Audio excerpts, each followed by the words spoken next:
You know, sometimes we think we can live on that first anointing, and we can do everything, and you know, everything God called us to do. But he anointed him 3 times. And as I began to study that, first he anointed him in the field when he was a shepherd boy. Then that second time he anointed him over Judah. See, God already had spoke his destiny. He already spoke his destiny when Samuel came and anointed him. When his Samuel came to anoint him, went to his dad's house, and he had 7 other brothers. He was the 8th one. And I can't find exactly my scripture, but I'm going to tell you the story. And anyway, he was the 8th child. And so he had all his brothers to come in, and he began to anoint, you know, he had the oil in the horn or whatever, but it wouldn't flow. God had already told him that when he gets on the right one, the oil will begin to flow, which represents his anointing. So that lets us know that everybody ain't anointed. Okay? We don't care how good you look. You know, he presented some of his brothers before him, and they was like, oh, it have to be him because he good looking. He tall and he built. Ain't that something how we look at the outer appearance of a person and we say, oh, he have to be the one. But God look on the heart of a man. And see, God chose David because he was a man after God's own heart. He was out in the field tending to the sheep, but he was yet praising God. How many of us find ourselves in our kitchen, in the grocery store, whatever, and we think about the goodness of Jesus, and we find ourselves praying him, and I know it to be true. Because I done found myself sometime in the grocery store, I had to get out the grocery store. Come on. Why? Because I begin to think about God, and before I was, hallelujah, thank you, Jesus, God, you're so good. You I begin to do all of that in the grocery store. I literally had to go out of the grocery store, get my praise on right in front of the grocery store. And after it was over, I went on back in there and got what I needed. Why? Because I had to praise him. But that let me know that they began to look on the outer appearance. But God said, the one that you put the vial over his head and the oil begins to flow, that's the one that I've chosen. That's right. See, sometimes we choosing people because they're our friends. We're choosing people because, you know, we grew up with them.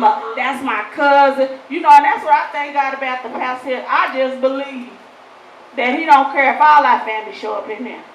Come on. I don't care. It could be the whole Johnson clan. Come on. If they ain't anointed, they ain't doing nothing. That's right. You might as well come on and get in the choir. Or you might as well usher, do what you're going to do. But you can't take this post.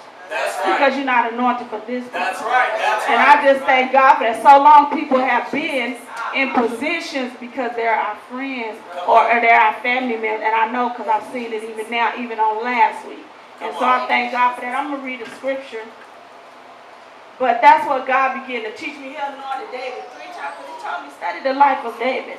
And as I began to read the life of David, he anointed him 3 times.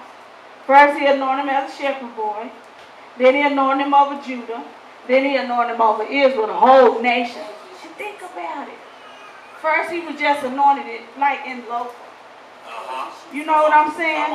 Then he got anointed like in the city or whatever you want to say. Then he got anointed over the nation.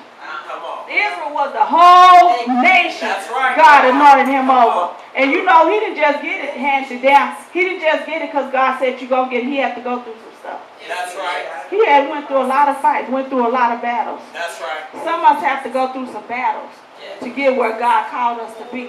And sometimes we don't understand it. And sometimes we are trying to say, God, why me? God, now you told me that I was going to be this. And you told me I was going to be. But you know what I heard? God set the end before the beginning. That's right. He already set the end. And like you said this morning, Sister Beverly, he already called you. All that he had invested in you before the foundation of the world. God already called us. When he called us, he set the end before the beginning. But he didn't tell us all that in between that we had to go through. And some of us have went through, the process. He didn't tell us the process.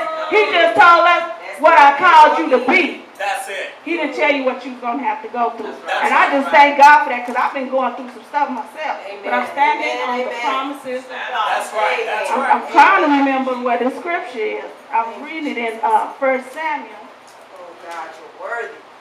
So worthy. Thank you, Jesus. Oh, Jesus. Okay. Anyway, I can't find the scripture, but I just want to leave that with y'all. What I want to leave you with is that God anointed him 3 times. Why? Because the first task, God anointed you the first time because you got to do this task. Don't you know? Have you heard that saying, the bigger devil, the next level you go to, the bigger devil? Yeah. New level, new devil, you got to have a new anointing. That's Why? right. Because you can't operate off that old anointing. That's right. And that's what God been dealing with me in my personal life. Thank you. About I'm getting ready to take you to another dimension. That's right. Thank you, Jesus. And I was like, and God's so awesome because I was like, okay, Lord, you told me to study the life of David. I done read it. What are you saying to me? That's when he showed me the 3 anointings. And he told me, he said, for this next dimension, you're going to have another anointing. That's Why? right. Because the task is different. That's it. That's And it. it's not the That's it. same task. That's right. You know, with that same anointing, you can go through that. Why? Because you can come up under some bigger things. You know, and so that's what God is getting ready to anoint this house. That's right. Hallelujah. This God. house. That's right. Thank you. Not just us individually, but this house. That's Why? right. Because the task that's set That's right. before us. When we get out into the outreach, we can't be out there half-stepping. That's right. We can't be out there talking about, the Lord is my shepherd, I shall not want. Everybody know that scripture. You have to be able to lay hands upon some people and cast some That's stuff it. out of them. That's it. And that's the task that's set before us. So God is getting ready to anoint this house. Thank you, God. This house. And whenever you can be at intercessory prayer, you don't have to be a part of the team. That's Come it. on to pray. That's it. That's Everybody needs to be at prayer. That's right. That's Everybody needs to be here so that we can be on one accord and do the task that is set before us. But God said he's getting ready to anoint this house. Thank you, God. Hallelujah. Amen.